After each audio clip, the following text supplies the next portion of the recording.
I would like to whine and complain about how painful and excruciating this experience was, but that would be redundant since you guys don't care to hear it. Left-handed weapons have always had a special place within BloodBorne. They can parry, parry, parry, and scare off some redditors.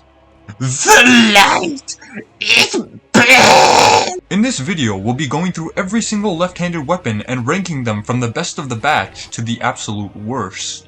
I consider doing this video similar to how I did my fist-only run, but the idea of going through every single weapon in such a manner made me extremely constipated. But the rules are similar to our fist-only run, in the sense that we can only use one left-handed weapon at a time, glitches are acceptable, but cheats are forbidden, and the Chalice dungeon is open to us at any point in time for whatever reason. But the way in which this run will differ from our Fists Only challenge is rather than starting a new game, we will just be starting off in New Game Plus 2 and keep going from there.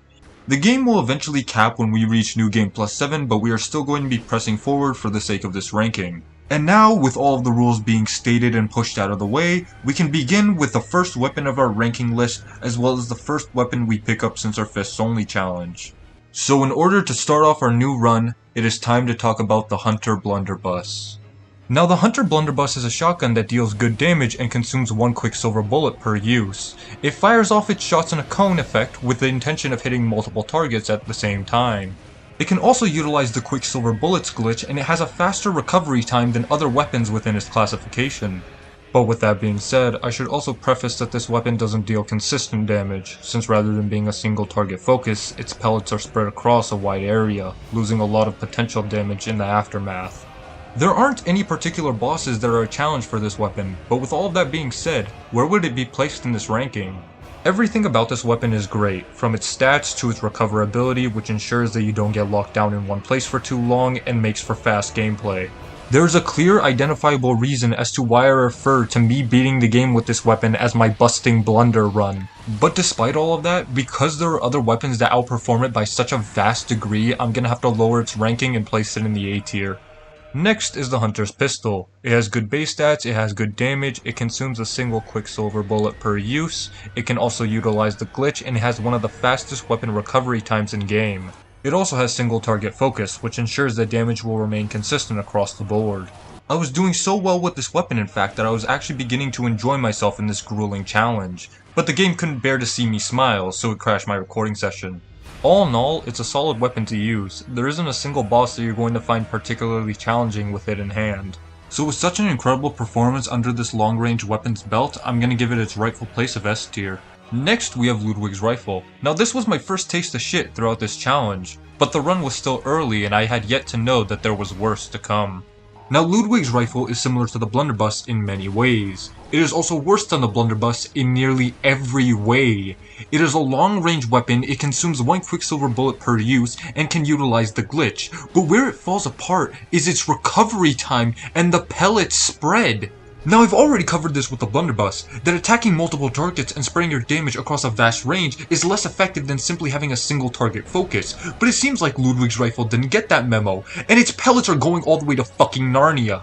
Now initially, when you see each shot spread throughout the entirety of your screen, you don't think much of it, but when you realize that is potential damage going to waste, and you're forced to face off against enemy hunters, you really start to notice the drop off. Now against larger enemies, it isn't half bad, especially with the stagger potential being greater than that of your average weapon.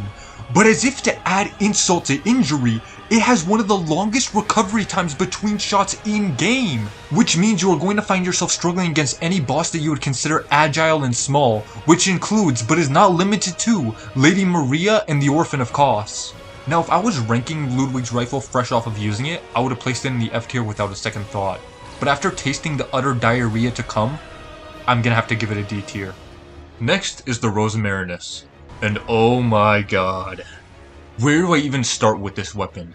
I would start with the stat sheet if it wasn't a filthy fucking liar! It says it consumes one Quicksilver bullet per use, and that's kind of right, but it does 2 to 3 ticks of damage, so it would be more accurate to say it consumes 1/2 of a Quicksilver bullet or 1/3. You could also say that this weapon doesn't have any real recovery time, since you can move around while using it and it doesn't lock you down like the other left-handed weapons, but you quickly realize that that's a necessity! Because guess what? It also says that it's a short-range weapon, which is kinda right, but at the same time, I don't consider throwing a pebble's worth of damage as a short-ranged weapon. The fact that I have to stuff the barrel of this weapon up every enemy's ass to do any real kind of damage should automatically qualify it as a melee weapon. But sadly enough, it doesn't qualify as a melee weapon. You know what else it doesn't do? Perform the fucking glitch! Now I know what you guys are thinking. So what if it can't perform the glitch? It still does 2 to 3 ticks worth of damage. And yes it does. That is assuming that you don't cut it short. Because it can't even stagger enemies. And if you do cut it short, you can deal upwards of a whopping 0 ticks of damage for the price of 1 quicksilver bullet. Wow! This was definitely worth trading the ability to use infinite ammo. And if all of that wasn't bad enough as is, it also uses debatably the worst damage type in all of BloodBorne, being arcane damage, since so many enemies have high arcane resistance. The Rose Marinus should be added to the Geneva Convention for how terrible its performance is, because unlike many other weapons, it struggles against every single boss encounter, and God forbid you encounter a high arcane resistance boss such as the One Reborn, Martyr Ligarius, or the Orphan of Chaos. The only reason I even beat Martyr Ligarius is because he glitched out and couldn't stab his sword into the ground, which saved me ammo. Now, with all of that being said, I'm pretty sure you guys can guess where the Rose Marinus is going to be placed in the ranking. And you would be right, if I didn't deem its performance to be even worse than that of weapons belonging in F tier. So I created a new tier specifically for war crimes such as this. Next, we have the Flame Sprayer, and the second verse is the same as the first. This is just a reskin of the Rose Marinus in every single capacity, except instead of doing arcane damage, it does fire damage, which is substantially better since a lot more enemies are weak against fire, except for Lawrence. And unlike the Rose Marinus, this can't kill a boss. Yes, the Rose Marinus struggled against every single boss that it encountered. It struggled so bad that I actually had to go into the dungeon just to get a maxed out communion room, and I had to break my own personal rule of using bone marrow ash just to get past bosses. But it could still kill them all. The Flame Sprayer, while it had an easy time facing a lot of the bosses, it is impossible to kill Lawrence. Even if you played against the boss perfectly and transformed all of your blood vials into quicksilver bullets, you still wouldn't have the damage output required to best him. And because the Flame Sprayer is nothing more than a reskin of the Rose Marinus, it doesn't have the infinite ammo glitch either. Now believe it or not, this was the most challenging part of my ranking list. Because whilst the Flame Sprayer and the Rose Marinus were both going to end up in the F tier, it was just a question of what's going to go into the double F tier. And by deciding on that, it decided the future of all other weapons. And when I was scratching my head looking at the point system that I had created, I decided to ask myself a question. Which do I value more? A weapon that struggles against every single boss but can kill them all?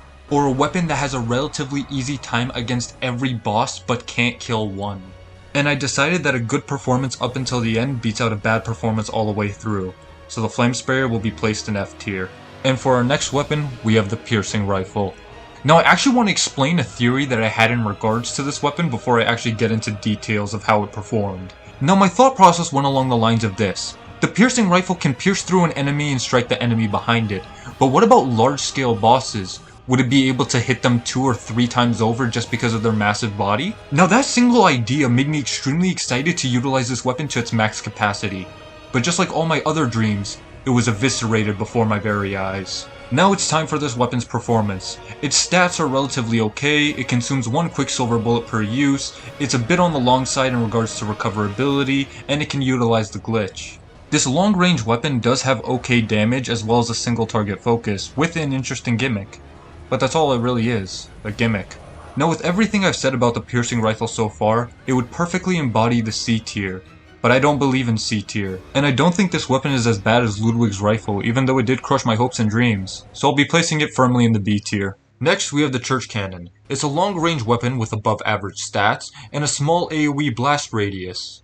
It consumes 10 quicksilver bullets per use, so you only have a handful of shots on you before you run empty. It also has a rather lengthy recovery time. All in all, it's a perfect glass cannon, so I'm going to be placing in the... Wait, what? I can use the glitch on this weapon? I should probably also mention before we go any further that weapons on the far left will always be greater than weapons on the right. So even though the Church Cannon put up a spectacular performance all the way through with high degrees of enjoyability utilizing the glitch, it isn't going to be the greater of the Hunter's Pistol, which can do such a performance with or without the glitch. Next, we have the Gatling Gun. And this is just the Rose Marinus, except it has long range, stagger potential, and a different damage type. Outside of that, everything else is the same. B tier. Next, we have the Hunter's Torch, and oh my god, how many puppies did I kick in a previous life to get my ass blasted this hard? It is a melee weapon with a single attack that it uses on repeat, and it doesn't even have the luxury of using the rally mechanic. Its recoverability is relatively quick. It can technically use the glitch since it doesn't consume any quicksilver bullets, but it struggles against every single boss. Yes, the Hunter's Torch can kill every boss, including Lawrence despite its damage type, but after 30 minutes of whittling his HP down only to get it down by a quarter, I decided that no amount of victory was worth it, because I would have lost my mind long before Lawrence lost his lower half. Now I know you guys are highly disappointed with everything that I had to say about the Hunter's Torch, but I want you all to look toward the bright side. At least we finally found a weapon that the Rose Marinus can outperform.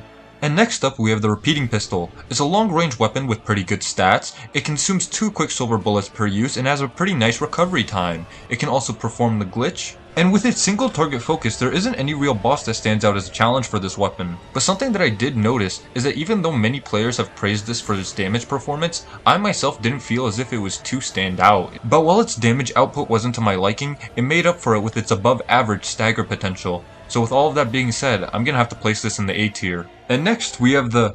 Oh my god. Oh, everyone, meet my beloved the Evelyn. I mean, just look at it. Look at its stats. Consumes 1 quicksilver bullet per use, higher than average recoverability time, can perform the glitch, stagger enemies, long range weapon with single target focus and a good damage type. I mean, this is perfect. If I were to look up the word glorious in the dictionary, the image synonymous with it would be this weapon. No boss can hold a candle to this weapon with or without the glitch, and because of its immaculate performance, I'm gonna have to place it in S tier.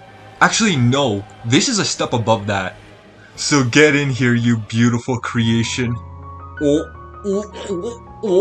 And next up, we have the cannon, which is just a carbon copy of the Church Cannon, except it does a bit more damage but at the cost of 2 more quicksilver bullets than the Church Cannon. But sadly enough, this weapon can only fire a total of 2 times without any rune augmentation when compared to the Church Cannon's 4. So I'll be placing the cannon in a very low S tier. And now we are at the final weapon of this incredible challenge, the Fist of Gretia. And can I just say, why did this have to end on such a shit note? The Fist of Gretia is awful. It's as if it took a page out of every terribly performing weapons book and then incorporated it all into its repertoire. It's a melee weapon with a single attack like the Hunter's Torch. It has terrible stats as well as a terrible damage type like the Rose Marinus. And it struggles at each and every single boss it encounters, with some of this weapon's standout boss encounters still haunting my dreams. 45 minutes against the living failures wasted. But unlike the Hunter's Torch, its recoverability takes a while, and even though it has the greatest stagger potential out of all left-handed weapons, and is the only left-handed weapon that can utilize the rally mechanic, it is still hot garbage. Yes, this weapon struggles against everything, but celestial enemies seem to be one of the most... Yeah, this is weird, because this is the only boss that it had this sort of interaction with. There was another YouTuber who happened to use the Fist of Gretia as well, and when they encountered the Celestial Emissary, this happened too, so... yeah, that's a question right there. But every other Celestial boss, such as Abritius and the Orphan of Kos, was still, like, unforgivingly brutal. But it can still beat them all, and I did beat them all fairly. Okay, but it was just that one time. I didn't do it again. Okay, I did do it again, but I still died despite it, and on the run back, I chose not to continue forward in such a manner, and beat the boss fair and square. And again, to all of you, can we please just look on the bright side? The Rose Marinus is killing it today. And that right there is the ranking for all left-handed weapons. If any of you guys disagree with any of the weapon placements, can I just say that your opinion is invalid and this is an objective tier list, because I am always correct. And if any of you out there are asking the question, where's the wooden shield, where's the lock shield, where's the torch, and why did you only include the hunter torch variant? The answer is simple. None of these items can be upgraded, so if the game isn't gonna qualify them, then why should I? And that's that. If you guys liked the video, leave a like. If you didn't like the video, then subscribe and tell me how much I suck in the comments. And I guess I'll see you all in my right-handed ranking. I wish you guys all the best.